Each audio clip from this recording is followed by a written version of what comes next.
Hej hej! Hej! Mette og Peter her fra Body Mind Academy, og vi glæder os bare helt vildt meget til at komme og give et oplæg for jer i Aarhus den 13. november. Hvad kan vi glæde os til, Peter? Det er vi jo fælles om, men vi kan i hvert fald glæde, eller I kan i hvert fald glæde til, det glæder vi os også til, at have fokus på det store fællesskab.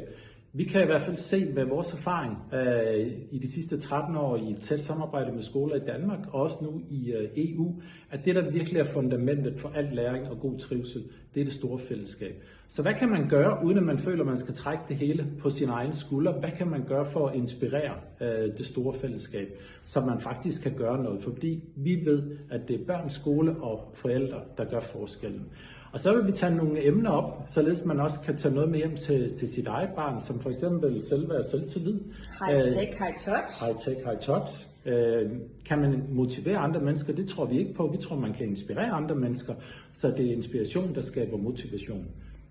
Ja, så mød op og bliv inspireret. Vi glæder os. Ha' det dejligt. Hej hej. Hej.